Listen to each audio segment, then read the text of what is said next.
इस कार्यक्रम के पुण्यार्चक हैं स्वर्गीय परम श्रद्धेय पंडित श्री रतनलाल जी बेनाड़ा की स्मृति में शंका समाधान के पुण्यार्चक हैं बेनाड़ा उद्योग limited in technical collaboration with NTE Korea AHL Jain group company.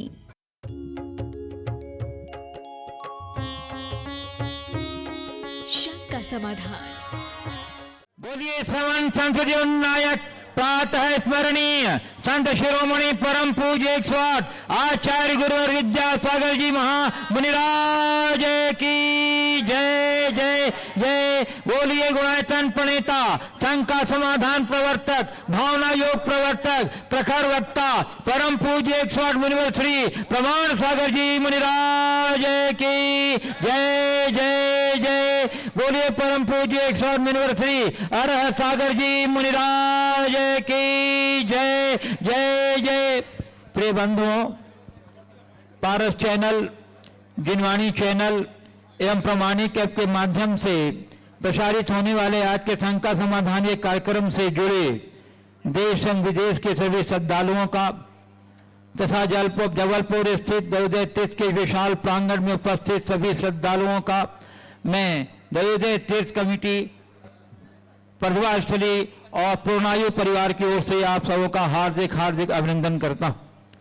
मैं आपको लिए चलूं शंका समाधान की ओर। इसके पूर्व प्रतिदिन की तरह आज भी हम लोग सर्वप्रथम पृथ्वीदेव के चरण कमलों में त्रिवार नमोस्तु निवेदित करते हुए उनके मंगल में आशीर्वाद से अपने को अभिषेक करके ताज करेंगे।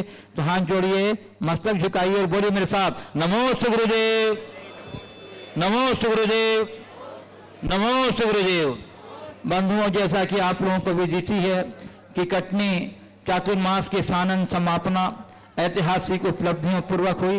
तदुपरांत पृथ्वी का निरंतर मंगल में विहार चल रहा है और अभी उस विहार के लक्ष्य के अनुरूप पृथ्वीदेव का आज प्रातः काल की मंगलमय वेला में मध्य प्रदेश की संस्कार धानी जबलपुर नगरी स्थित दयोदय तीर्थ के प्रांगण में अपूर्व उत्साह उमंग और उल्लास के मध्य हुआ है। यहाँ के लोगों का उत्साह और उमंग देखते ही बनता था। यह दयोदय तीर्थ का विशाल प्रांगण एक अपने आप में अनूठा है, जहाँ एक ओर शिक्षा का आयतन प्रतिभा स्थली है तो दूसरी ओर चिकित्सा का आयतन पूर्णायु शोध संस्थान है, तो तीसरी ओर अभय और जीवदया का आयतन दयोदय गौशाला है और चौथी ओर श्रद्धा और भक्ति के समर्पण का जिनायतन का भी यहाँ योजना चल रहा है। ऐसा अपने आप में एक अनूठा दयोदय तीर्थ है। पूरे हिंदुस्तान में इसकी जैसा कोई दूसरा तीर्थ समझ में नहीं आ रहा है। और जैसा गुरुदेव के शब्दों में यह जबलपुर वालों पर गुरुदेव की कृपा की बरसात का सौगात है। मैं प्रणाम करता हूं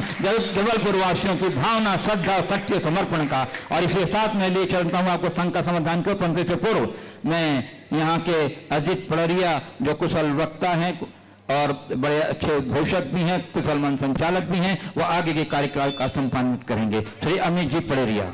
आचार्य भगवंत श्री विद्यासागर जी महाराज के चरणों में नमन। मुनिवर श्री प्रमाण सागर जी, मुनिवर श्री अरह सागर जी महाराज श्री के चरणों में नमन।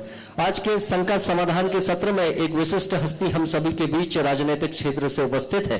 पूर्व मंत्री महोदय हमारे बीच उपस्थित है जो वर्तमान में पाटन क्षेत्र का प्रतिनिधित्व करते हुए विधायक के पद पर पदासीन है और लोकप्रिय विधायक के रूप में अपनी ख्याति को उन्होंने अर्जित किया है।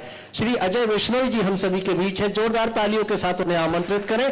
आज उनका स्वागत, वंदन, अभिनंदन हम सभी लोगों को करना है। कृपया भी आए, आकर मुनि संघ के चरणों में श्रीफल समर्पित करें। और दयोदय तीर्थ के पदाधिकारियों को निमंत्रित करूंगा उनके सम्मान के लिए। सतीश जी नेता अध्यक्ष दयोदय तीर्थ आ जाए कृपया। कमलेश जी कक्का आ जाए। राय से चंद्र कुमार जी, अशोक जी चामल वाले, आनंद सिंह जी साहिब, नीरज जी पलक। अजय जी साहिब 1 मिनट के लिए और आपका समय लेना चाहूंगा मैं। आप सभी लोग आ जाए और आकर उनका स्वागत, वंदन, अभिनंदन करें। मनीष जी कल्लू, कमलेश जी आ जाएंगे, रिंकू जी आ जाएंगे और आकर अभिनंदन और स्वागत करेंगे। और आपकी जोरदार तालियां की अभिवंदना होनी चाहिए। अजय विश्नोई जी का व्यक्तित्व ऐसा व्यक्तित्व है कि जिसे मध्य प्रदेश की जनता बड़े सम्मान के साथ पुकारती है और जिन्हें आचार्य भगवंत विद्यासागर जी महामुनि राज का वरद हस्त प्राप्त है। और वर्तमान में मुनिवर श्री प्रमाण सागर जी ने दोनों हाथ ऊपर उठाकर के उन्हें शुभाशीष प्रदान किया हुआ है। मैं अजय जी विश्नोई जी साहिब को यहां निमंत्रित करूंगा, कृपया आकर पूज्य मुनिषी के चरणों में अपने भावों की अभिव्यक्ति करें। मेरा परम सौभाग्य आज के इस अवसर पर परम श्रद्धेय परम श्री आचार्य श्री के चरणों में अपना नमन व्यक्त करता हूं। आचार्य श्री प्रमाण सागर जी, आचार्य अभय सागर जी, आप सब बंधुओं भाइयों बहनों को जय जिनेन्द्र। भगवान ने, ईश्वर ने व्यक्ति को, मानव को बहुत सरल जीवन दिया था, प्रकृति के बहुत नजदीक रखते हुए। धीरे धीरे व्यक्ति ने अपना आसपास सुविधाओं का, भौतिक सुविधाओं का जाल ऐसा बना कि उसमें जटिलताएं बढ़ती चली गईं। और हम आप सब इस बीच कुछ आज चीज को एहसास कर रहे हैं, जैसे जैसे भौतिक सुविधाएं बढ़ रही हैं वैसे वैसे जटिलताएं जीवन की बढ़ती चली जा रही हैं, और वो जटिलताएं कई बार मन के अवसाद तक पहुंच जाती हैंगी।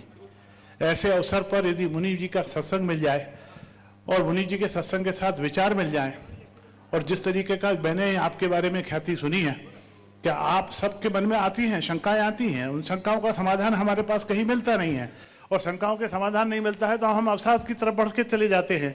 वो किसी भी उम्र का व्यक्ति हो सकता है, किसी भी वर्ग का व्यक्ति हो सकता है, पर जब ऐसे आचार्य श्री का सानिध्य मिलता है और हमारे मनों के शंकाएं जो रहती हैं उनका उचित समाधान मिलता है, तो न सिर्फ उस व्यक्ति के जीवन में उसका लाभ प्राप्त होता है, परंतु समस्त श्रोतागण जितने होते हैं उनको भी कहीं ना कहीं, जिनको खुद प्रश्न पूछने की हिम्मत नहीं पड़ती है, उनके भी प्रश्नों का समाधान इस तरीके से हो जाता है।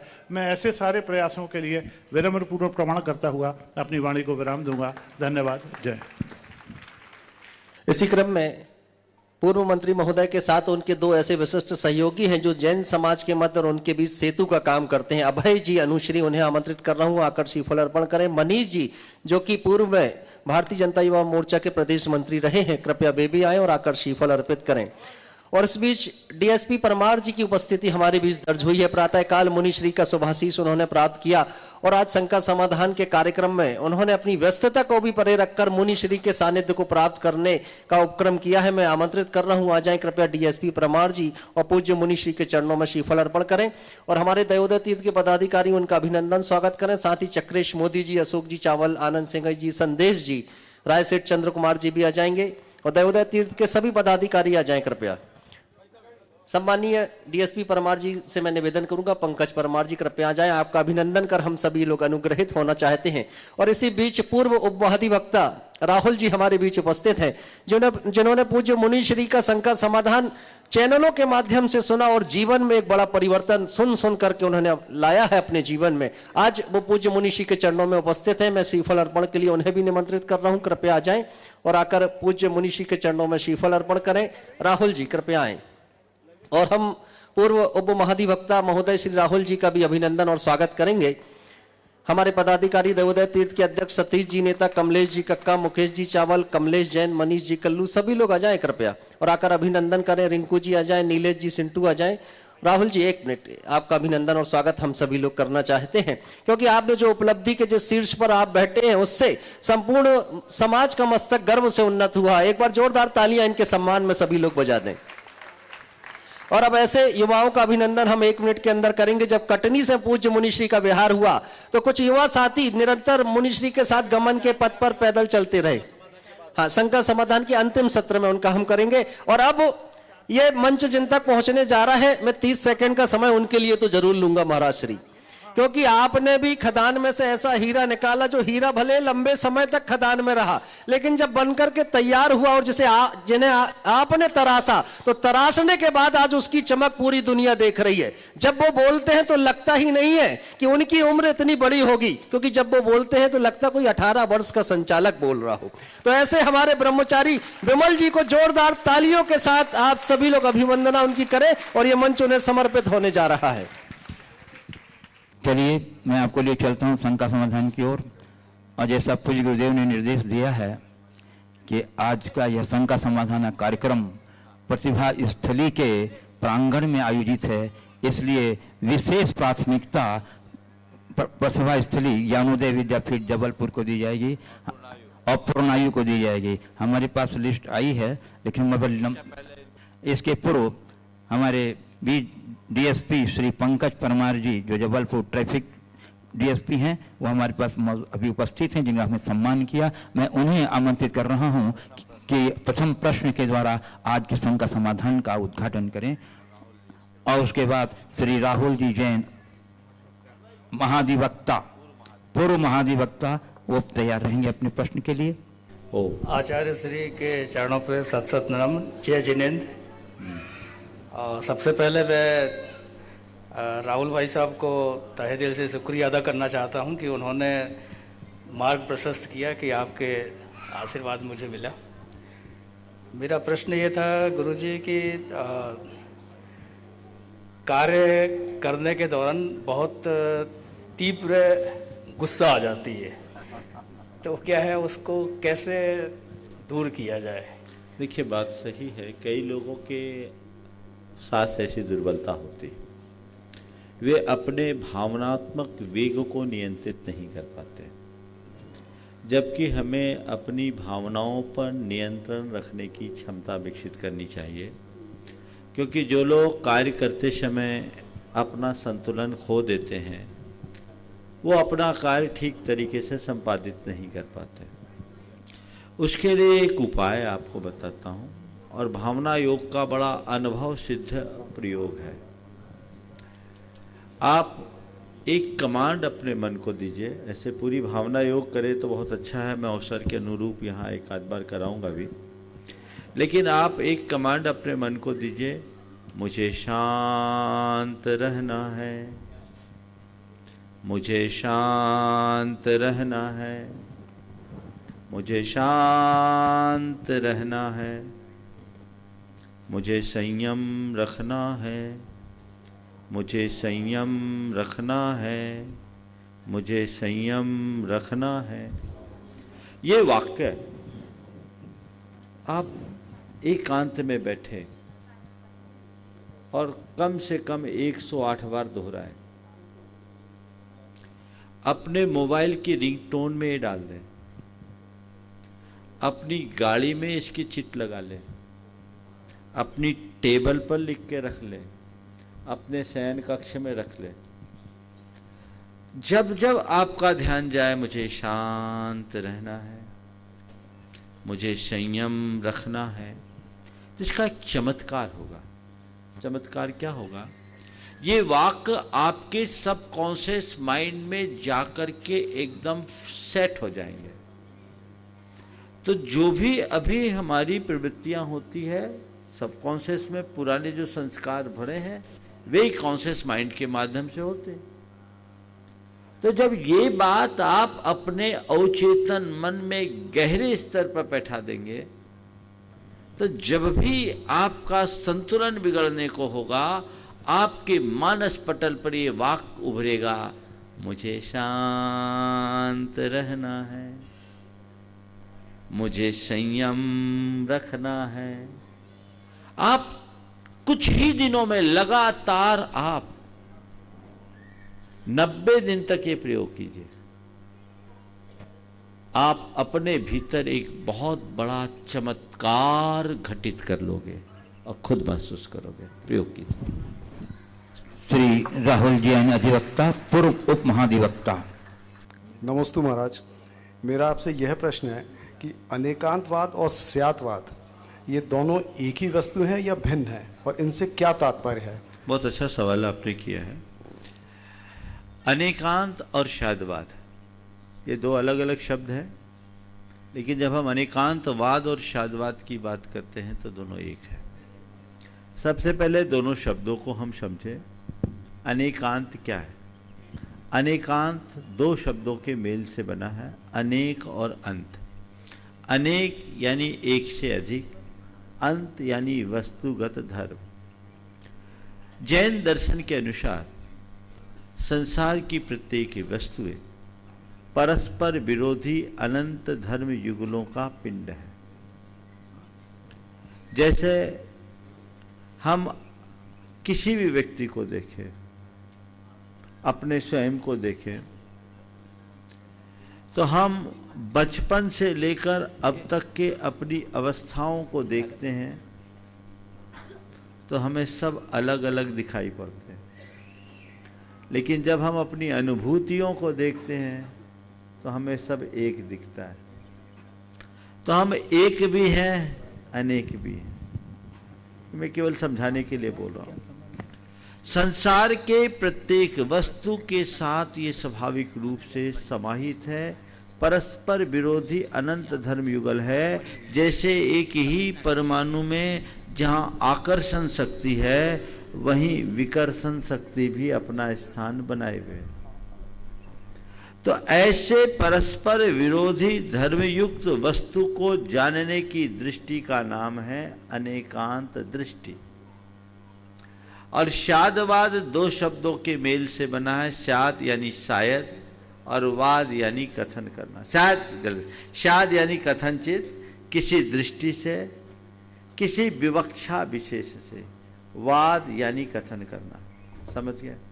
तो शाद वाद यानी शाद का कथन करना। तो हमारे जब हम किसी वस्तु को, जैसे आप है, मैं देख रहा हूँ शायद आपके बाजू में आपका बेटा होगा या भाई होगा, बेटा है ना, बेटा है। अब मान लीजिए इस तरफ आपके पिताजी हों, है ना, तो अब आपके पिताजी एक तरफ है, एक तरफ आपका बेटा, बीच में आप हो। अब आपके लिए हम क्या बोलें?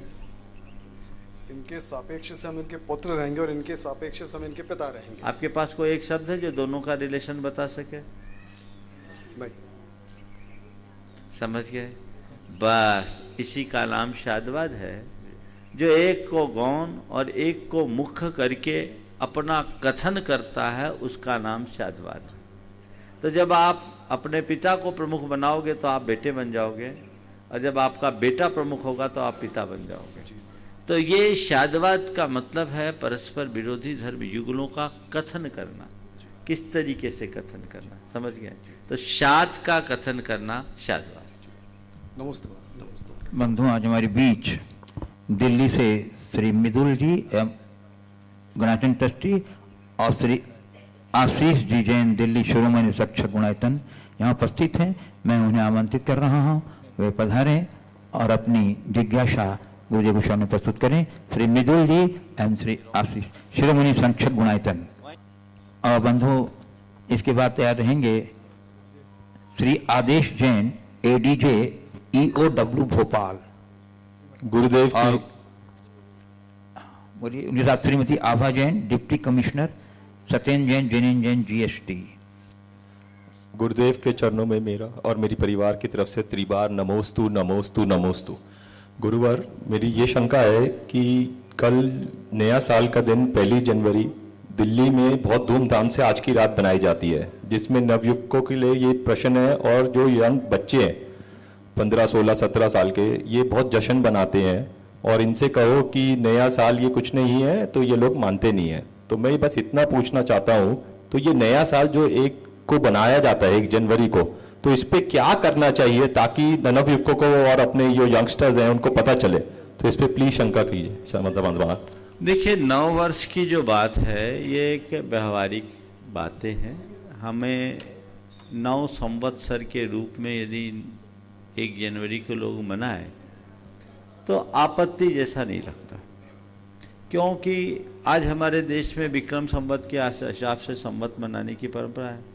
पर विक्रमादित्य के बाद चालू हुआ, कितने साल हुए? 2076 है।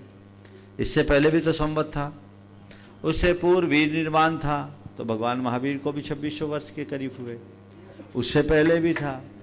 तो ये हम पाते हैं कि हमारे जो भी ये व्यवहार काल की चीज़ें समय समय पर परिवर्तित होते रही है, और आज जब सब कुछ ग्लोबल हो गया है और वैश्विक स्तर पर ईस्वी सन को भी लोग मनाते हैं, तो इसमें आपत्ति या असहमति जैसा प्रकट करने लायक कुछ नहीं है। लेकिन हाँ, इसके साथ हमें अपनी सांस्कृतिक परंपरा को भी याद रखना चाहिए, भूलना नहीं चाहिए। और जो विक्रम संवत आज पूरे देश में प्रसिद्ध है, उसे हमें वर्षारंभ के रूप में देखना चाहिए। पर अगर बच्चे जश्न मनाए, बच्चे क्या बड़े भी बनाते हैं। आज 31 की नाइट में सारे होटलों में जो शराब और शबाब की बात होगी, सब किसी से छिपी नहीं है। कल भी मैंने इस बात को कहा था, हमें हमारे यहाँ दिन की शुरुआत सूर्योदय से होती है। हम तमसो मां ज्योतिर्गमय की उक्ति को अपना करके चलने वाले हैं। हम उजाले के उपासक हैं, हम प्रकाश में जीते हैं, प्रकाश फैलाते हैं। तो सभी से कहो, रात अंधेरे में रात के 12 बजे तारीख बदलने की बात भूलो। 9 वर्ष का अगर स्वागत भी करना है तो सूर्य की पहली किरण के साथ करो, वो हमारे लिए साथी। मौज मस्ती भी करना है तो पहले प्रभु का स्मरण करो, भक्ति करो, भजन करो और अपने जीवन के लिए कुछ अच्छा सृजन करने का संकल्प करो। तो कल प्रातःकाल इसी तरह की व्यवस्था है। यहाँ पर भी महामस्तकाभिषेक होगा, शांति धारा होगी, देश भर में होगी। उसके बाद आपके मन में जश्न हो, जोश हो, जो कुछ मनाना है मनाओ, लेकिन अच्छा भाव रख कर करे, वो हमारे लिए ज़्यादा मंगलकारी हो। श्री आदेश जैन एडीजे ईओडब्ल्यू भोपाल और उनके साथ में Shri Abha Jain deputy commissioner, Satyendra Jain Jain Jain GST. मैं बताना चाहता हूं कि ये प्रशासनिक प्रशिक्षण संस्थान जो आचार्य गुरुदेव के आशीर्वाद से यहाँ गठित है, उन्हीं की प्रोडक्ट हैं ये श्रीमती आभा जैन डिप्टी कमिश्नर। एक बार अभिनंदन कर दीजिए, तालियों से बंद हो। नमस्ते महाराज, नमस्ते। आपके सामने खड़े होकर तो शब्द निकलना भी कठिन है। आप सारी दुनिया की शंकाएं समाधान करते हैं। आपके मन में उत्पन्न होने वाली शंकाओं को निश्चित रूप से आचार्य श्री से आपका जो अदृश्य संपर्क रहता है उससे तो समाधान निकल जाता है, लेकिन नित्य प्रतिदिन होने वाली शंकाओं का समाधान आप स्वयं कैसे करते हैं, ये बड़ी ही जिज्ञासा का प्रश्न हम लोगों के मन में रहता है। देखिए, समाधान कब होता है? जब शंका हो तो समाधान अपने आप मिलता है। समझ गए? शंका होगी तो समाधान है, समस्या है तो सुलझन है। समझ गए? ऐसा नहीं है कि मेरे मन में कोई शंका नहीं आती, शंका आती। पर हाँ, आपने बिल्कुल सही कहा, किससे पूछे? तो जिससे आप पूछते उसी से हम भी पूछ लेते। समझ गए? अपने मन से, और मन में हमारे गुरुदेव बैठे हैं, हमें तुरंत समाधान मिल जाता। हाँ। Shrimati Abha Jain deputy commissioner GST. नमोस्तु गुरुवर, मैं आभा जैन यहाँ जीएसटी में डिप्टी कमिश्नर के पद पर हूँ। आचार्य गुरुवर विद्यासागर जी महाराज की प्रेरणा से संचालित भारतवर्षीय प्रशासकीय प्रशिक्षण संस्थान, हम सभी ने साथ मिलकर प्रयास किया है कि फिर से हम नए सिरे से उसे शुरू कर सकें, और केवल 6 महीने की पढ़ाई में 15 बच्चे प्रीलिम्स में सिलेक्ट हुए हैं। बच्चे यहाँ बैठे हुए हो तो अपने अपने स्थान पर खड़े हो जाएं। बहुत खड़े रहो, खड़े रहो। हाँ, इनका प्रश्न मलिया जी में होगा, इनके संस्थान में।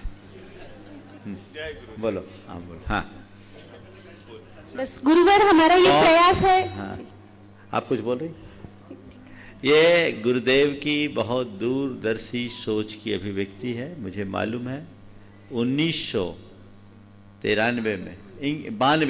1992 में इसकी शुरुआत हुई थी, जब मैं गुरु चरणों में ही था, और तब से अब तक प्रशासनिक प्रशिक्षण संस्थान ने अनेक युवक युवतियों को प्रशासनिक क्षेत्र पर पदस्थापित किया है। और सबसे गौरव की बात तो ये है कि वहाँ से पढ़ कर के जो भी निकले हैं, उन सब में संस्कार आज परिलक्षित हो रहे हैं। मैं आपको एक घटना बताता हूँ गुरुदेव की दृष्टि को लेकर। गुरुदेव अमरकंटक में थे। शहडोल के कलेक्टर गुरुदेव के दर्शन के लिए आए थे, कोई अग्रवाल साहब थे, और गुरुदेव के डेस्क पर पुस्तक रखी थी, how to become an IAS and IPS officer. आचार्य महाराज के डेस्क पर वो पुस्तक रखी। गुरुदेव अपने कक्ष में नहीं थे, वो बाहर थे। तो इस बीच कलेक्टर साहब ने उसे देखा तो उन्हें बड़ा आश्चर्य हुआ। उन्होंने मुझसे पूछा कि गुरुजी को इस पुस्तक की क्या आवश्यकता, गुरुजी को इस पुस्तक की क्या आवश्यकता। मैंने कहा, गुरुदेव की सोच बड़ी व्यापक है। गुरुदेव की इच्छा है कि प्रशासन के क्षेत्र में संस्कार युक्त लोग जाए, ताकि देश और प्रदेश की सही सेवा की जा सके। वो बड़े प्रभावित हुए। तो ये एक बहुत अच्छी सोच का सुफल है। समाज के युवक और युवतियों से खासकर प्रतिभावान मेधावी छात्र छात्राओं से मैं कहूँगा कि वो इस क्षेत्र में आगे बढ़े और इस समाज की व्यवस्था और देश के विकास के लिए अपना गुरुतर दायित्व अर्पित करें। और भोपाल में अब अनुशासन भी बहुत अच्छे से चल रहा है, बहुत अच्छा काम हो रहा है। मैं आमंत्रित करूं प्रतिभा स्त्री ज्ञानोदय विद्यापीठ जबलपुर को उसके पूर्व एक बड़ी ही प्रेरणादायक आपको जानकारी देना चाहता हूं। कल रात्रि विश्राम गुरुदेव का स्थानीय ज्ञान गंगा स्कूल के प्रांगण में हुआ था। ज्ञान गंगा परिवार गुरुदेव के पावन चरण पढ़ने से अपने को बहुत ही प्रमुदित, उत्साहित और उपकृत महसूस कर रहे थे और गुरुदेव की प्रेरणा और आशीर्वाद से उपकृत होने के उपरांत उन्होंने ज्ञान गंगा इंटरनेशनल स्कूल में और ज्ञान गंगा इंजीनियरिंग कॉलेज में अलग अलग एक एक कीर्ति स्तंभ गुरुदेव के संयम योजना का स्थापित करने की घोषणा की है। और उनके परिवार के श्री रजनीश जी जैन, नितिन जी जैन वो आ रहे हैं, गुरुदेव के आशीर्वाद ग्रहण कर रहे हैं। और इसी के साथ आचार्य श्री विद्यासागर मेधावी छात्रवृत्ति योजना का भी प्रारंभ किया है, जिसमें प्रति वर्ष 15 लाख रुपए की राशि का अनुदान ये देंगे। बहुत बहुत तालियों से सम्मान कर दीजिए। और यहाँ समाज के, जबलपुर के समाज की ओर से इनका भावभीना सम्मान होगा। जबलपुर के समाज के जो हमारे प्रमुख प्रतिनिधिगण हैं, हमारे श्री रजनीश जी जैन, नितिन जैन का भावभीना सम्मान करें बंधुओं। इनकी यह उदारता बहुत ही सम्मान की योग्य है और हम सब लोग के लिए प्रेरणादायक भी है। श्री आनंद जी जैन, श्री अशोक जी चावल, श्री संदेश जी जैन आ जाइए सम्मान के क्रम में। बंधुओं, कल हम लोग इनके परिसर में रुके थे और इनके उत्साह और उमंग की इतनी उत्साह उमंग थी कि इनको ऐसा लग रहा था कि पता नहीं ये कृपा की बरसात कैसे इनके पास मुझे गई। और उससे अभिभूत होकर के उन्होंने हमारे मुनि श्री अरह सागर जी महाराज ने एक छोटी सी प्रेरणा ही दी थी, अपनी भावना व्यक्त की थी कि तुरंत तत्काल उन्होंने स्वीकृति दी कि यस, हम एक स्कूल में ही नहीं, हम अपने इंजीनियरिंग कॉलेज में भी एक कीर्ति स्तंभ स्थापित करेंगे। हम आपकी उदारता का बहुत बहुत सम्मान करते हैं बंधुओं। चलिए, और अब मैं मुखातिब होता हूँ अपनी बहनों की ओर। चलिए बंधुओं, मैं सर्वप्रथम आमंत्रित कर रहा हूँ मंजुला दीदी, जो पुरनायु में बहुत ही सेवा भाव के साथ पीड़ित मानवता की सेवा में अपना योगदान दे रही हैं। ब्रह्म दीदी, मंजुला दीदी महाराज श्री जी के चरणों में। मंजुला दीदी, चलिए उसके बाद तैयार रहेंगी नीता दीदी पुरनायु। महाराज जी की श्री चरणों में मेरा और मेरे परिवार की ओर से कोटि सा नमोस्तु। महाराज जी, सबसे पहले हम अपने मम्मी पापा की नमोस्तु बोल रहे हैं। हमारे मतलब माता पिता दोनों डेली भावना योग करते हैं और पिताजी को एक खुजली जैसी रोग हो गया था, तो भावना योग करने से वो ठीक हो गया है। बहुत सुंदर। अब मेरा प्रश्न ये है महाराज जी कि सर्वार सिद्धि में 10 योग वो ध्यान बताए, 10 ध्यान, तो उसमें आर्त ध्यान और रौद्र ध्यान कैसे घटित होता है? 10 ध्यान सर्वार सिद्धि में। सर्वार सिद्धि ग्रंथ में कि सर्वार सिद्धि में? सर्वार सिद्धि में। हाँ सर्वार सिद्धि स्वर्ग में ना। हाँ, थोड़ा संदर्भ पूरा होना चाहिए। देखिए, आर्त और रौद्र ध्यान तो भूमिकानुसार सबको होता है, आकुलता उन्हें भी होती है। आर्त ध्यान का मतलब क्या? आकुलता। पुण्य के योग में भी आकुलता होती है, पाप के योग में तो आकुलता होती है, सो होती है। पुण्य को निराकुलता से भोगना बहुत बड़ा तप है। इच्छा मुक्त वे भी नहीं है, यद्यपि उनकी इच्छाएं मंद होती है, लेकिन तत्संबंधी आकुलता उनको होती है। और भूख प्यास आदि की वेदना यद्यपि बहुत दीर्घावधि में होती है, पर ये व्याकुलताएं हैं, उनके साथ असंयम जुड़ा है, इसलिए सब स्वाभाविक है। नमस्ते महाराज। नीता दीदी पुरनायु, और उसके बाद तैयार रहेंगी शिल्पा दीदी, प्रतिभा स्त्री ज्ञानोदय विद्यापीठ जबलपुर। मुनि द्वय को कोटिशः नमन। महाराज जी, संलेखना से संबंधित बोलो। महाराज जी, जब संलेखना ग्रहण करते हैं तो उन्हें छपक कहा जाता है, तो छपक क्या चतुर्थ गुण स्थान में होते हैं या पंचम गुण स्थान से ही शुरू होते हैं? और यदि संलेखना धारण की है और उन्हें थोड़ी भी आसक्ति है तो हम उन्हें छपक कहेंगे क्या नहीं?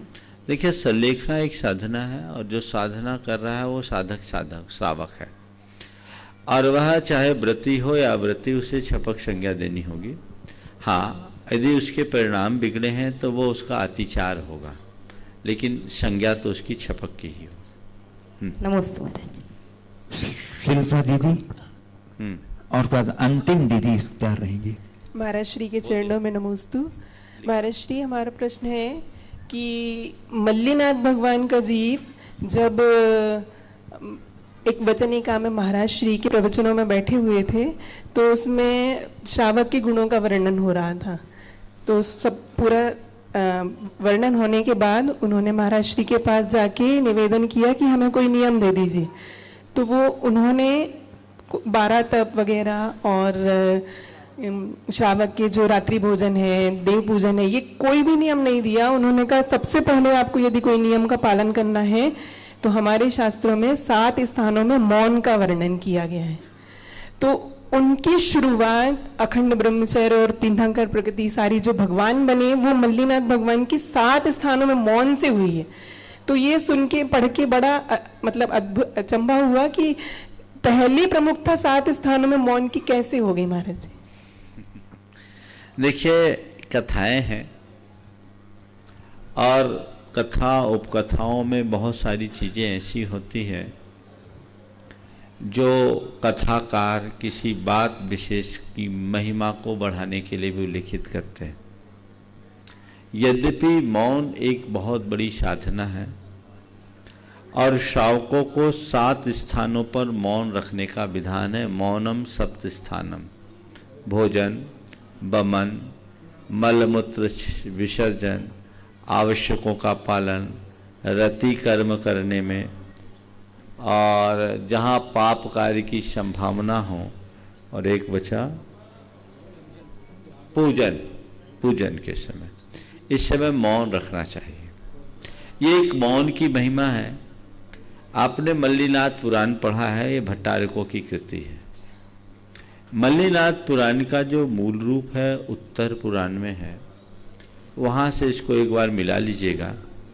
अगर वहाँ भी ये कथा हो तो जरूर विशेष रूप से देखने की बात है, लेकिन हाँ, मौन को कमजोर मत समझना। मौन की साधना बहुत ऊंची साधना है और इसका अभ्यास बनाना चाहिए। अंतिम दीदी और उसके बाद तैयार रहेंगी नीलम दीदी। आप महाराज जी पूछ रहे उससे तीर्थंकर प्रकृति का बंद कैसे होगा? उससे नहीं हुआ, उसके बाद आगे चल कर हुआ। उसके बाद कई भाव हुए उन्हें। चलो अंतिम दीदी और 10 भाव के बाद की नीलम दीदी तैयार रहेंगी। महाराज श्री के चरणों में बारंबार नमोस्तु नमोस्तु नमोस्तु। महाराज श्री, जैन भूगोल के अनुसार जम्बूद्वीप के जो सुमेरु पर्वत है, उस सुमेरु पर्वत की परिक्रमा सूर्य और चंद्रमा करते हैं और वो पूर्व दिशा से होता है, ये हमने जाना है। तो अभी ये जिज्ञासा है कि वो जो सूर्य है उसमें लालिमा सूर्य उदय के समय और अस्त के समय किस प्रकार से होती है? देखो, वर्तमान भूगोल खगोल को अगर हम शास्त्रों से मिलाते हैं तो कहीं नहीं मिलता, और इस विषय में हमने अनेक बार समाधान दिया है, बार बार उसे नहीं दोहराएंगे। लेकिन ये जो लालिमा है हिमवान पर्वत की छाया के कारण है। हिमवान पर्वत स्वर्णमय है और हिमवान पर्वत के कारण सूर्य में सूर्योदय के समय और सूर्यास्त के समय लालिमा दिखते, स्वर्ण हेमवर्ण है। तो फिर महाराज जी, जो हम ऐसा कहें कि एरावत क्षेत्र से जो सूर्य उगता है वह कौन से कलर का होगा? वहाँ भी वही कलर है, क्योंकि वहाँ पर क्या है, हिमवान, महाहिमवान, निषद, नील, रुक्मी, शिखरी पर्वत भी हेम में है। और पश्चिम से सूर्य उगेगा वहाँ पर? वहाँ उनका वही पूरब होगा। ठीक है, चलो। एक मेरा निवेदन है, ये मंच जो है ना ऐसे गूढ़ सैद्धांतिक प्रश्नों का नहीं है। बहने थोड़ा व्यवहारिक सवाल करे तो सबके काम में आए, समझ गए? आपको पता है लाखों लोग इस कार्यक्रम को देखते और सुनते हैं। ऐसा सवाल न करो कि सबके सिर पर जाए, सिर से चले जाए, है ना। ये सब तो हम लोग अपने कक्ष में भी चर्चा में ले लेंगे।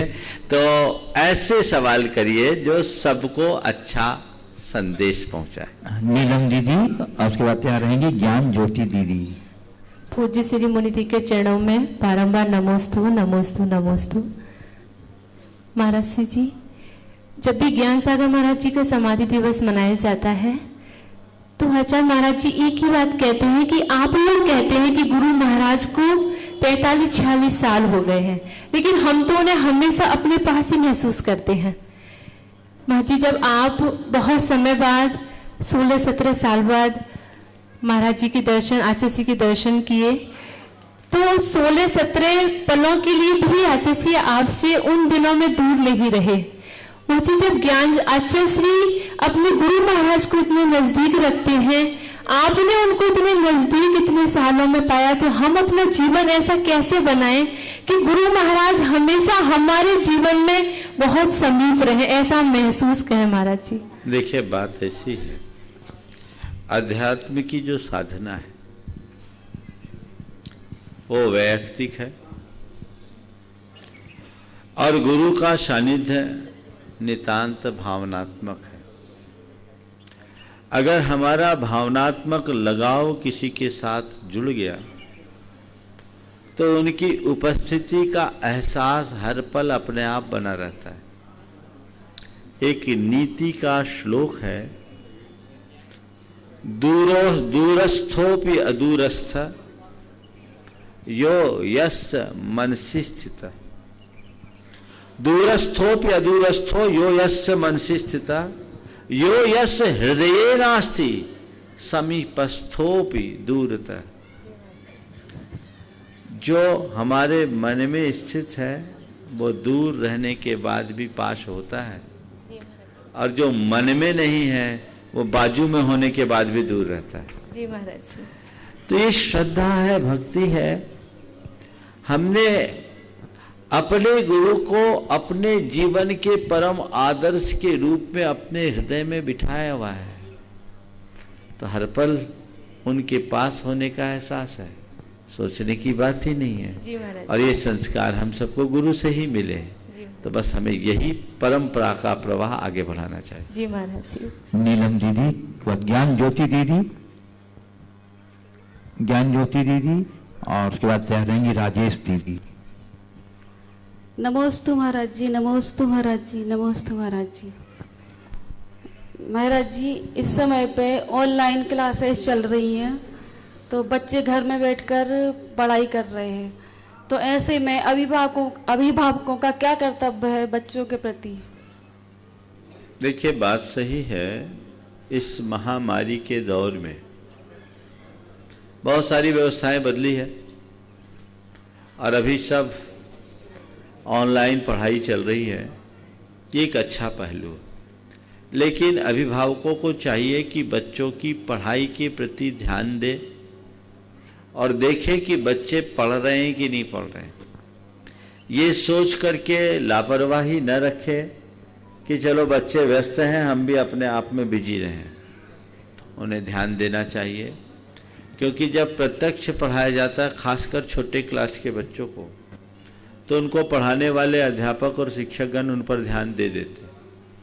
जब अकेले मीडिया के माध्यम से पढ़ाया जाए तो उन पर उनके अभिभावकों का पूरा ध्यान होना चाहिए और इसकी रिपोर्ट भी आगे देनी चाहिए। नमस्ते महाराज जी। राजेश दीदी और ही बात तैयार रहेंगी प्रीति दीदी, जो प्रतिभा स्थली के बारे में कुछ संक्षिप्त में परिचय प्रस्तुत करेंगी हमारे दर्शकों के लिए, और जो टीवी पर हमारे दर्शक सुन रहे हैं, देख रहे हैं, उनके लिए। रश्मि दीदी, पूर्णायु से महाराज जी।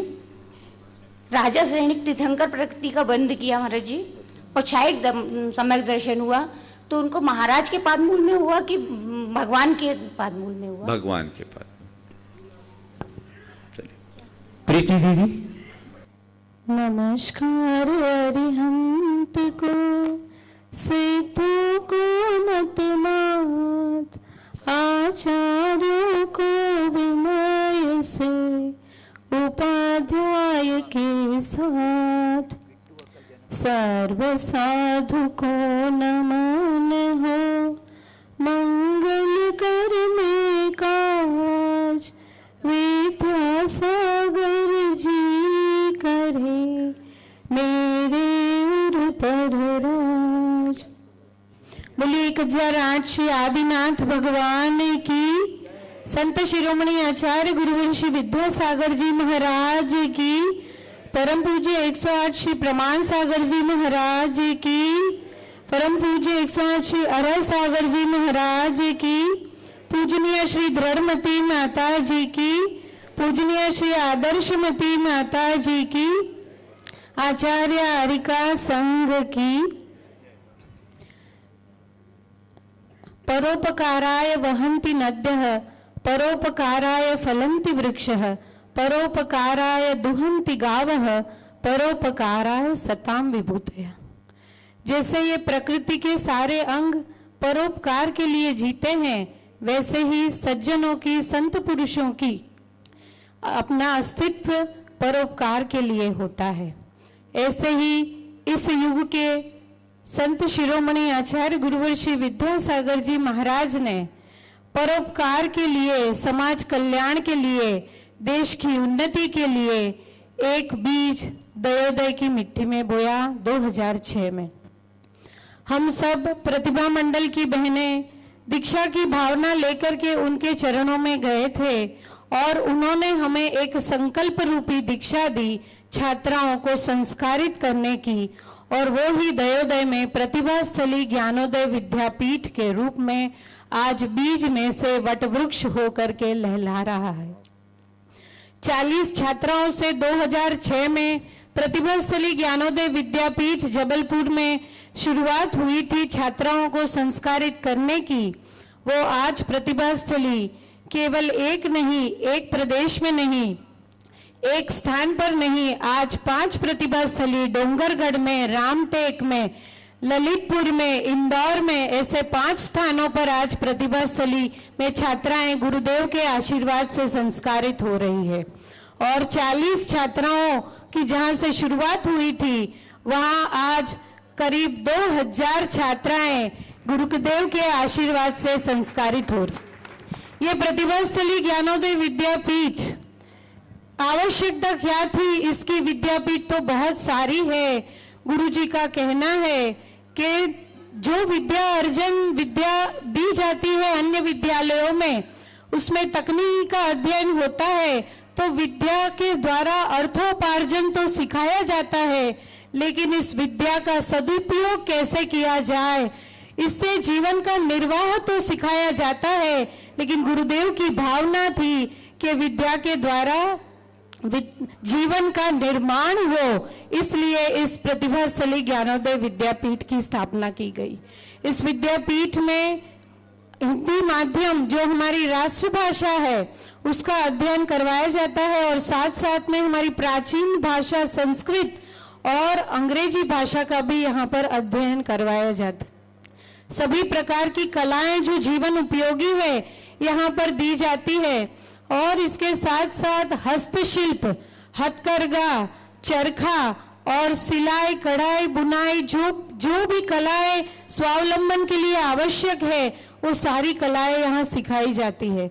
हमें गौरव है कि इस प्रतिभा स्थली ज्ञानोदय विद्यापीठ से काफी बैचेस निकल चुके हैं, जिससे करीब 8 छात्राएं आज डॉक्टर के रूप में, चिकित्सक के रूप में अपनी सेवाएं दे रही है, 6 सीए बनकर के सेवाएं दे रही है, 11 छात्राएं एमसीए बनकर के अपने अपने क्षेत्र में आगे विकास कर रही है। और सबसे बड़ी गौरव की बात यह है कि कुछ छात्राएं, इन्होंने इस आध्यात्मिक मार्ग को भी चयन किया है और प्रतिभा मंडल में आकर के इस प्रतिभा स्थली ज्ञानोदय विद्यापीठ में भी वो सेवाएं दे रही है।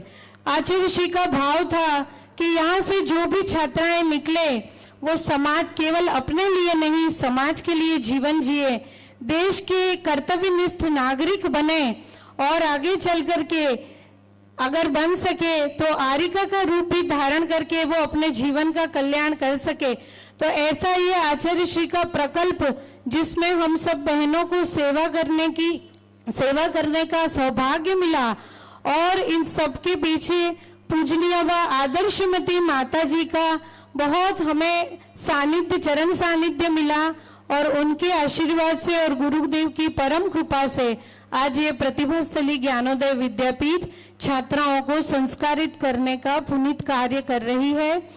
ये अभी नया दाखिला प्रवेश प्रारंभ 1 फरवरी से हो जाएगा, तो जिन भी अभिभावकों को अपनी छात्राओं को संस्कारित करना हो, ऐसे सुरक्षित और पावन वातावरण में भेज करके अपने आप को उपकृत करें। बोलिए आचार्य गुरुवंश बहुत अच्छी विद्यासागर बात जी। आपने अभी सुनी। प्रतिभास्थली अब किसी से अनजानी नहीं है और ये गुरुदेव की एक बहुत दूरदर्शी सोच की अभिव्यक्ति है। और इतनी सारी बहनों को, केवल आपकी बेटियों को संस्कारित करने के लिए गुरुदेव ने इस मार्ग पर संकल्पित किया है।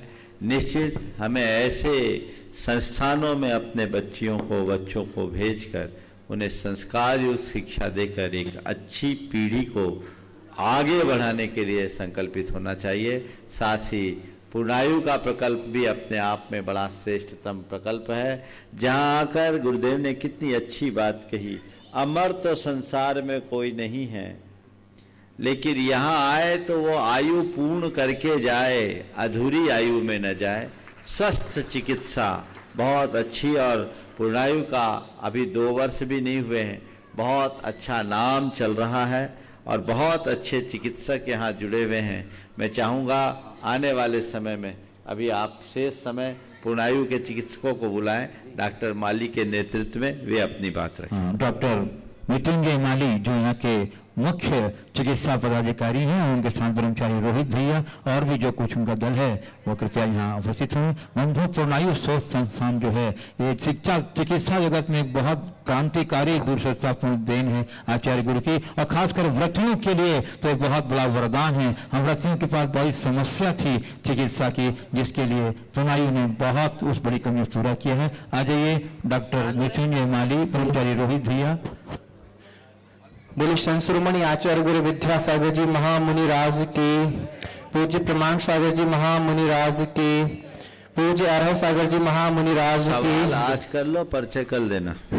हाँ, एक एक करके एक दिन।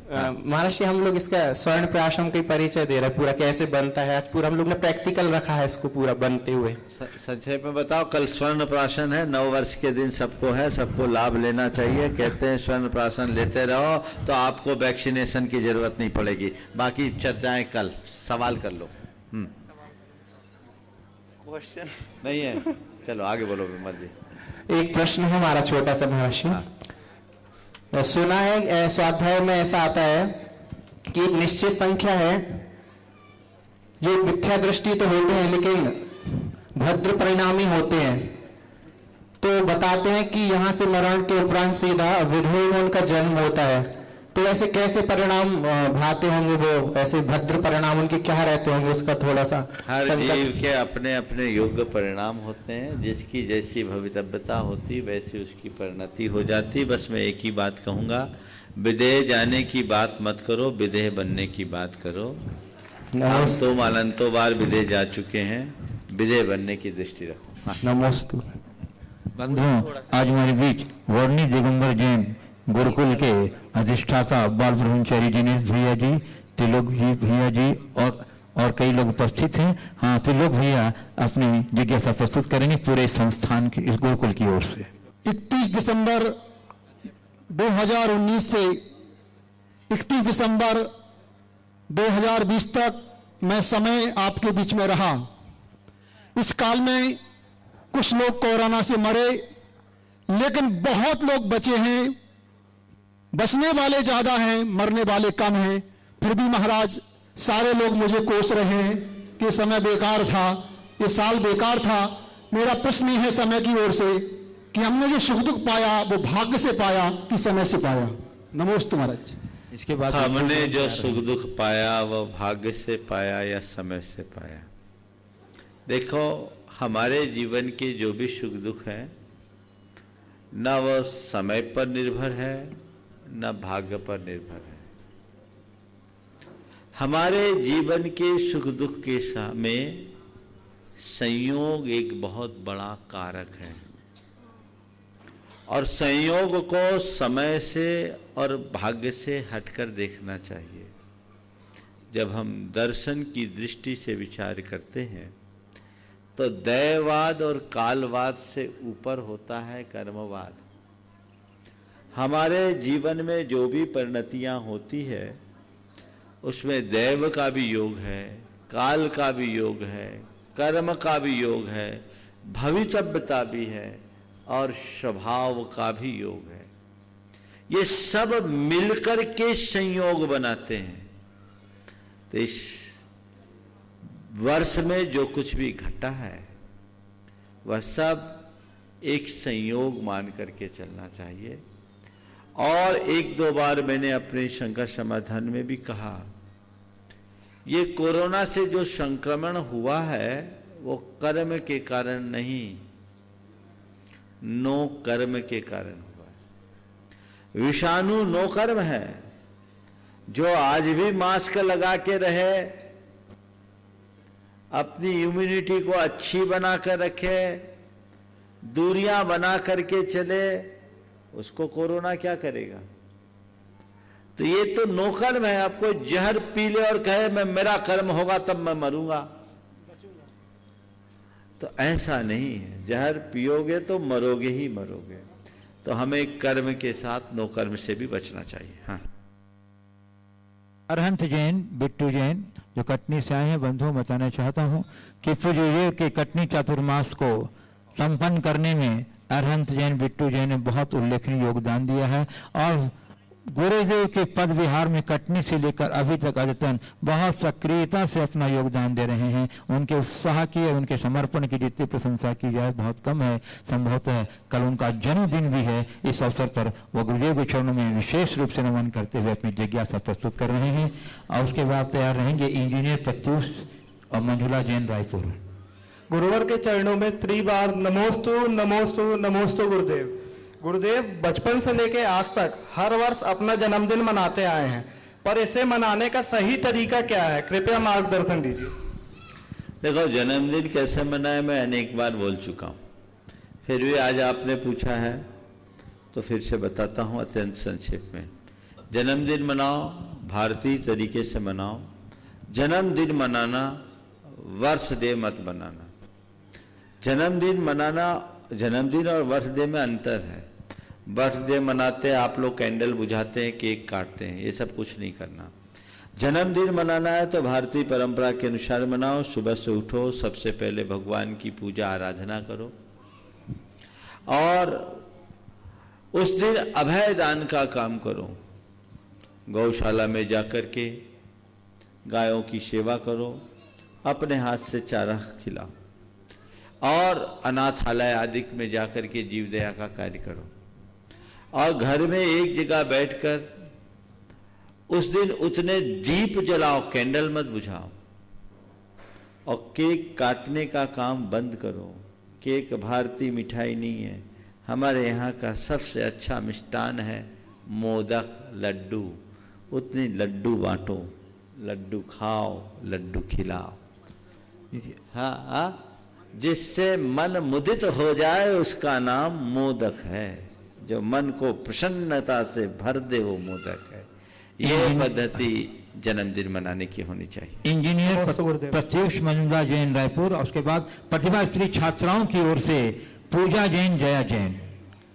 देखिए, एक बात और मैं बोलूंगा, कल नववर्ष है और इस नववर्ष के लिए एक सूत्र दे रहा हूं। हमें वर्ष नहीं उत्कर्ष देखना। हमारी दृष्टि जीवन के उत्कर्ष की ओर हो और अपने जीवन को अच्छा बनाने के लिए सभी लोग शुभ संकल्प ले। बीच में मैं नववर्ष की बात आप सबसे कर चुका, लेकिन बस इतनी ही बात हमें देखनी है कि कल की सुबह हमारे जीवन की नई सुबह बने और हम अपने जीवन को एक अच्छी उपलब्धि में बदल सकें। इंजीनियर प्रत्युष जैन, मंजुला जैन रायपुर नहीं है, उसके पूजा जैन, जया जैन जो हाँ अमित जी कुछ सूचना दे रहे हैं आप कल के संबंध में, कल के कार्यक्रम के बारे में। कल प्रातः 1 तारीख की तिथि है और पूज्य मुनिश्री बार बार हम सबको इस बात का संकेत दे रहे हैं कि नया वर्ष हो, नया सवेरा हो, तो पुरानी बातें हम कैसे भूल पाए। कल प्रातः काल जब हम सभी लोग यहाँ उपस्थित होंगे, पूज्य मुनिवर श्री प्रमाण सागर जी महामुनिराज का सानिध्य हम सभी को मिलेगा, मुनिवर श्री अरहे सागर जी का सानिध्य मिलेगा, और साथ ही साथ नए वर्ष में जो कुछ जबलपुर में होने जा रहा है, निश्चित मान करके चलना कि आज तक की तिथि तक जबलपुर में ऐसा कुछ भी घटित नहीं हुआ, क्योंकि कल अतिशयकारी आदिनाथ भगवान का जो महामस्तकाभिषेक होने जा रहा है, उस पर जो शांति धारा होने जा रही है वो सामान्य शांति धारा नहीं, बल्कि कल इस जबलपुर में महाशांति धारा पूज्य मुनिवर श्री प्रमाण सागर जी महाराज श्री के मुखारविंद से होने जा रही है। 1008 मंत्रों का वाचन पूज्य मुनि श्री करेंगे और शांति धारा के लिए जो लगने वाला समय है मित्रों, आज सभी लोग सुनेंगे तो आश्चर्य में पड़ जाएंगे कि पूज्य मुनि श्री कल निरंतर 50 मिनट तक शांति धारा का वाचन करेंगे, और उस शांति धारा के बाद ये मान करके चलना कि जबलपुर का जो उत्कर्ष होगा वो अकल्पनीय होगा। तो कल प्रातः काल जिन्हें शांति धारा करनी हो, 16 नामों के लिए हमने आह्वान किया था 1,11,000 रुपए की राशि के साथ। आधे नाम हमारे पास अभी तक 8 नाम आ चुके हैं, 8 नाम शेष बचे हुए हैं। जिन्हें भी कल शांति धारा करना हो वो अपने नाम हम तक पहुंचा दे, और कल प्रातः बाकी सभी लोग जो सामान्य अभिषेक करना चाहते हैं धोती दुपट्टा धारण करके पहुंचेंगे। मात्र 1100 रुपए की राशि में आपको कलश दिए जाएंगे, उन कलशों के माध्यम से आप सभी लोग शांति धारा के बाद अभिषेक करेंगे। अब पूज्य मुनिश्री बहुत सारे लोग प्रश्न कर रहे थे, तो संचालकों को भी प्रश्न पूछने का अधिकार है, और वो प्रश्न मेरा ये है कि हम रोज शांति धारा करते, रोज अभिषेक करते हैं, तो पूज्य मुनिश्री जी नए वर्ष की शांति धारा और सामान्य शांति धारा में क्या अंतर है, और शांति धारा भी हमने अलग अलग बहुत सारी की है, तो ये 1008 मंत्रों से जो शांति धारा हो रही है इसका विशेष प्रभाव क्या है, कृपया बता करके अनुग्रहित करें। शांति धारा करते हैं वो रोज का काम होता है। 9 वर्ष के दिन जो शांति धारा करोगे उसका वही लाभ होगा जो 9 वर्ष के दिन आप चाहते हैं। आप लोग क्या चाहते हैं? नए वर्ष में आज करे तो साल भर करे, नए वर्ष में शांति हो तो साल भर शांति होगी। अब बंधुओं, सहस्र नाम मंत्रों से भगवान की आराधना में भगवान की पूर्ण आराधना हो जाती है, और सहस्र नाम की अपनी महिमा है, महात्मा है, उसी अनुरूप हम करेंगे तो सारा कार्य होगा। समय बचाओ तो कल उसकी चर्चा करेंगे। बोलिए परम पूज्य आचार्य गुरुवर श्री विद्यासागर जी महाराज की। कल का शंका समाधान सुबह बताएंगे। बोले मुनि श्री प्रमाण सागर जी महाराज की, मुनि श्री अरहे सागर जी महाराज की।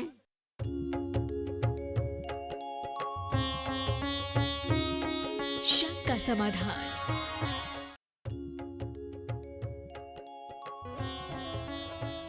इस कार्यक्रम के पुण्यार्चक थे स्वर्गीय परम श्रद्धेय पंडित श्री रतनलाल जी बेनाड़ा की स्मृति में शंका समाधान के पुण्यार्चक हैं बेनाड़ा उद्योग limited in technical collaboration with NTE Korea, AHL Jain Group Company.